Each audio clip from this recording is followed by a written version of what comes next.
Rick Santorum is basically saying, look, if the ban is lifted, the Boy Scouts may not survive. He might have a point. And I don't think he has a point. They've been arguing that, Brooke, for years. You know, if you let you don't buy a black person marry a white person, society will end. If you let gay and lesbian couples marry, society will end. I mean, that's an argument that has failed time and time again. And so to argue that we should discriminate because you want the Boy Scouts of America to survive is just a bunch of nonsense. Right. Why would we want the Boy Scouts of America to survive, even though the Supreme Court said it's perfectly legal, freedom of association? Joining us, that's Sunny Hostin, by the way, on CNN back in February. Joining us now is Wayne Besen, the executive director of Truth Wins Out, truthwinsout.org. And you're not happy, sir, about the Boy Scouts' decision to allow gay scouts because they did not take up the issue and kept in place the ban on gay scout leaders, correct? Yeah, for the most part, but I am very pleased that they are going to be allowing gay Boy Scouts. But I think the message that they're sending by not allowing gay scout leaders who are adults is that there's something wrong with being gay, and that in some way gay adults have a bad influence on children, and that's 100% false. It sends a dangerous message, and I think it's disgraceful, and it needs to be overturned. So you think that teachers in kindergarten and the first grade should tell their students if they're openly gay?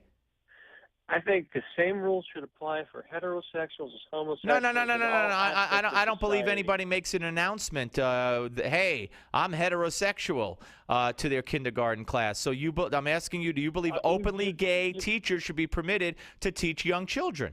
You're joking with me, right? You're actually telling me that no elementary school teachers or middle school teachers or high school teachers across the country put a picture of their spouses on their desk. You're actually telling I'm asking you if you believe that teachers who are gay in kindergarten and first grade and second grade should tell that to their students at the beginning of the class, at the beginning of the year.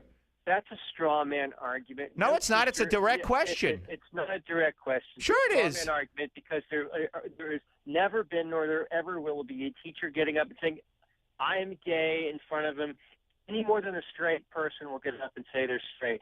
What it happens is, like I said, they put, for example, a picture of their spouse on their desk. It's perfectly acceptable. There's nothing wrong with gay people.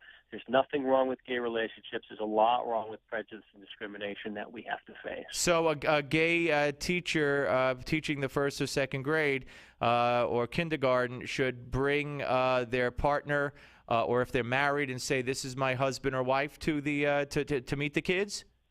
Sure, of course. Sure. Why would they hide their family? Why would they hide their family? There's nothing wrong with it. Furthermore, there's plenty of these people, these young people you're talking about who actually have gay parents. We shouldn't send a message to them there's something defective or wrong about their parents. And you don't think that at that young age of kindergarten and that's why, because scouts are very young. Cub Scouts start, I don't know, first grade, second grade, and you don't think that it's and this is what's going to destroy the Boy Scouts, because thousands and thousands of people are going to pull out of the Scouts, and I think in the minds of just like in the minds of many or at least some radical gay activists who are promoting gay marriage, they've admitted, and we have it on tape, that they want to see their real goal is the end of marriage. I think that the real goal here among some on the gay left is the end of the Boy Scouts, and you're going to see thousands and tens of thousands of Scouts and families pulling out. So, I think that might be the ultimate objective for some. There might be a couple of people who that is their objective. There's probably a couple of straight people who feel the same way, but that certainly does not reflect even a tiny minority of people. People want, for example, this is being driven by people who are gay who were thrown out of the Scouts or their parents. Which the Supreme Court said was fine and legal. Yes, they did, but that's not what's legal is necessarily what's ethical and moral, and it's immoral and unethical to throw kids out and tell them they're inferior or to tell them that their parents aren't good enough, and that's what the current policy does. Furthermore, we've heard this argument before that conservatives are going to all run away.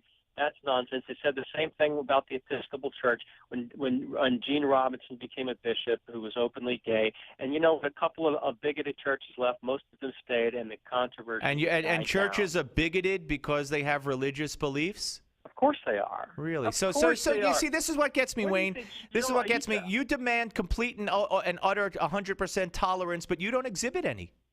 The American Baptists split away with the Southern Baptists split from the American Baptists over slavery. That was a bigoted decision based upon beliefs. We're not talking about slavery. We're talking about today. No, Wayne, but I'm you're up against the claiming that- hard break. I'm out of time. I thank you, Wayne Besen, truthwinsout.org if you want to check it out.